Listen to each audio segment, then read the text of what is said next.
여러분 안녕하십니까? 뉴스투데이 제주입니다. 원희룡 제주도지사가 에너지공사 사장 임명을 강행한 데 반발해오던 제주도의회가 인사청문회를 다시 열기로 했습니다. 하지만 구성지 의장은 원희룡 지사가 의회를 경시하고 소통하지 않는다며 강도 높게 비판했습니다. 현재훈 기자입니다. 도의회가 강기춘 제주발전연구원장 예정자의 인사청문회를 거부한 지 나흘 만에 연 의장단과 운영위원 연석회의. 도의회는 일단 파행을 빚고 있는 공공기관장 인사청문회는 계속 진행하기로 결정했습니다. 논란이 됐던 청문 보고서에 적격성 여부를 명시하는 문제는 해당 상임위원회에서 결정하기로 했습니다. 합의에 의해서 청문회가 되었었기 때문에 이 부분에 대해서는 도민들이 제주도를 이끌 그 행정시장과 공기관장들에 대해서는 도민들에게 알 권리를 계속적으로 줘야 된다. 하지만 구성지 의장은 원희룡 지사가 인이 장막에 가려진 채 소통하지 않는다며 비판을 멈추지 않았습니다. 원희룡 지사가 법적 근거 없이 협치위원회를 운영하면서 도의원을 예산 범죄자로 매도하고 공공기관장 임명 강행은 물론 후보자들을 사전에 내정하고 있다는 겁니다. 제주시장, 공기업, 출자 출연 기관의 장을 공모하면서 사전 교각이 있는 자를 공모에 응하게 하고 낙점이 되고 있다는 여론은 참으로 구태를 넘어 신종, 대도민 사기극다운 연출이라고. 파국으로 치닫던 인사청문회는 가까스로 정상화됐지만 도의회가 강도 높은 행정사무감사와 철저한 예산 심의를 예고하면서 대립각은 당분간 이어질 전망입니다. MBC 뉴스 현재훈입니다. 김국주 제주도 감사위원장 예정자에 대한 인사청문회가 오는 18일에 열립니다. 제주도의회 인사청문특위는 어제 첫 회의를 열고 위원장의 좌남수 의원, 부위원장의 강경식 의원을 선임하고 감사위원장 인사청문 실시계획서를 채택했습니다.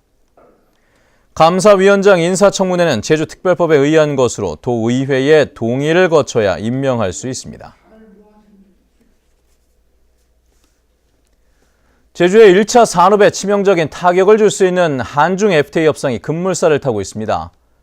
빠르면 이번 주말에 사실상 타결될 것이라는 전망까지 나오면서 제주도와 의회, 농민단체들이 공동 대응에 나섰습니다. 권혁태 기자입니다. 제주도가 긴급 소집한 한중 FTA 협상 대응 전략회의. 예정이 없던 한중 14차 협상이 갑작스럽게 잡히면서 오는 8일 중국에서 열리는 에이펙 정상회담에서 타결 가능성이 높다는 관측 때문입니다.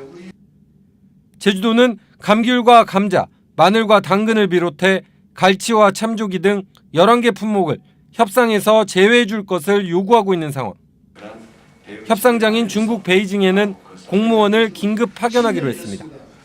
12월로 예정돼 있던 실무 회의들이 줄줄이 좀 앞당겨져서 아주 빈번한 간격으로 진행되는 것은 이건 심상치 않다라고.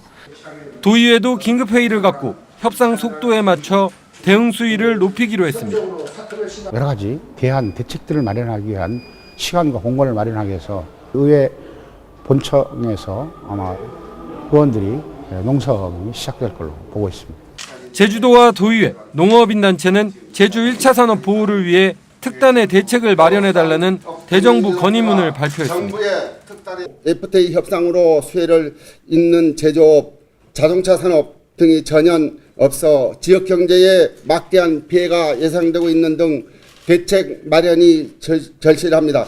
하지만 감귤을 제외한 나머지 품목은 정부의 관심이 낮은 상황이어서 실질적인 대책이 나올 수 있을지 주목됩니다. MBC 뉴스 권혁태입니다. 제주에서 12년 만에 열렸던 전국체전이 일주일간의 열전을 어제 마무리했습니다. 아시안게임 스타들도 대거 출전한 가운데 제주도 선수단은 역대 최고 성적을 거뒀지만 막대한 예산이 투입된 경기장을 앞으로 활용해야 하는 과제도 남겼습니다. 김찬영 기자입니다. 역대 최대 규모인 3만 2천여 명의 선수단이 제주를 뜨겁게 달궜던 전국체전.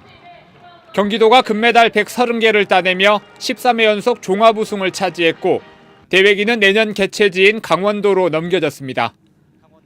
이번 체전에는 아시안게임 스타들이 총 출동한 가운데 세계 신기록 3개 등 117개의 대회 신기록이 쏟아졌습니다. 양궁에서 세계 신기록 2개를 세우며 3관왕에 오른 충북의 김우진은 대회 MVP로 선정됐습니다.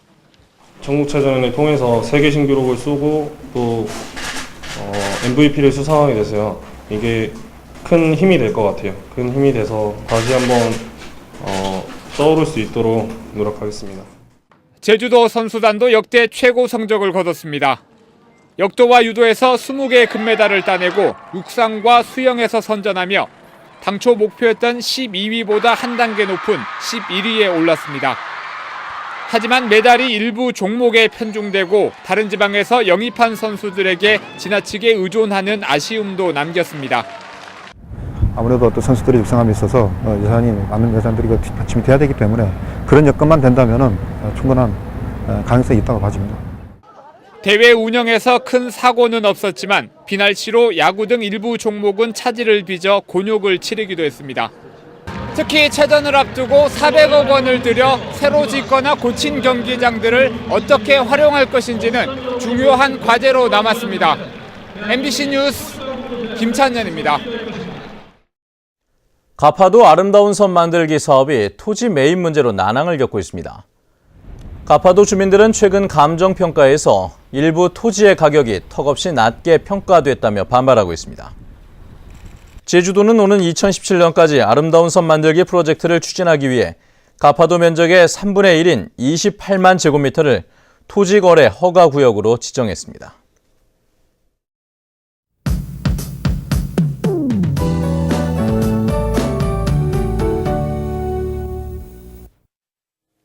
네, 오늘도 출근하실 때 든든한 옷차림 하셔야겠습니다. 기온이 어제보다 더 떨어지면서 무척 쌀쌀한데요. 낮에는 비교적 포근한 가운데 활동하기 한결 수월하겠고요. 산간에는 서리가 내리고 물이 오는 곳이 있어 주의하셔야겠습니다. 내일은 대체로 맑은 가운데 일교차가 10도 이상 크게 벌어지겠습니다. 다음은 자세한 지역별 날씨입니다. 네, 아침 출근길 가끔 구름만 지나면서 시야도 탁 트여 있는데요. 북부 지역의 기온은 어제와 비슷하거나 2도가량 낮겠습니다. 서부 지역은 쌀쌀한 아침과 달리 낮부터는 기온이 오르면서 찬 공기가 많이 약해지겠습니다. 네, 남부 지역의 기온 10도까지 내려가 있는데요. 낮에는 지금보다 기온이 9도가량 더 오르겠습니다. 네, 성산의 현재 기온 9도, 구저와 표선 10도, 낮 기온은 17도 안팎이 예상됩니다. 어제 첫눈이 내린 윗세오름은 영하 4도까지 기온이 떨어진 모습이고요. 성판악은 4도 가리키고 있습니다. 섬적은 예년 이맘때와 비슷한 기온 분포를 보이겠습니다. 해상에는 물결이 잔잔하게 일겠습니다. 네, 현재 대부분 공항 맑은 가운데 광주공항에는 안개로 인한 저시정 특보가 내려져 있습니다. 네, 당분간 아침에는 쌀쌀하고 낮에는 포근한 날씨가 이어지겠고요. 주말부터는 비 소식이 있습니다. 날씨였습니다. 어제 오후 6시 20분쯤 제주시 한경면 판포리 일주도로에서 길을 건너던 42살 박모 씨가 승용차에 치여 병원으로 옮겨졌으나 숨졌습니다. 경찰은 어두워서 박 씨를 보지 못했다는 운전자 30살 고모 씨의 말을 바탕으로 정확한 사고 경위를 조사하고 있습니다. 오늘 새벽 4시 20분쯤 제주시 한림읍 원림리의 난 모종 재배 비닐하우스에서 불이 나 내부 100여 제곱미터와 모종 500번을 태워 소방서 추산 760여만 원의 재산 피해가 났습니다. 경찰과 소방당국은 합동 감식을 통해 정확한 화재 원인을 조사할 예정입니다. 서귀포경찰서는 지난달 30일 새벽 술에 취한 채 식당에서 소란을 피우고 경찰 조사 과정에서 기물을 파손한 혐의로 47살 이모 씨를 구속했습니다. 경찰은 또 같은 날 서귀포 시내 가요방에서 행패를 부린다는 신고를 받고 출동한 경찰관의 휴대전화를 던져 파손시킨 혐의로 53살 전모 씨도 구속했습니다. 제주 지역의 절도와 아동 성폭력 범죄 발생 비율이 전국에서 가장 높은 것으로 나타났습니다. 대검찰청에 따르면 지난해 제주 지역의 인구 10만 명당 절도 범죄 발생 건수는 982.5건, 아동 성폭력 범죄는 6.6건으로 전국 1위를 기록했습니다. 또 살인은 10만 명당 5.1명, 성폭력은 75.6명으로 전국에서 두 번째로 많았습니다.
네, 뉴스투데이 제주를 마칩니다. 시청해주신 여러분 고맙습니다.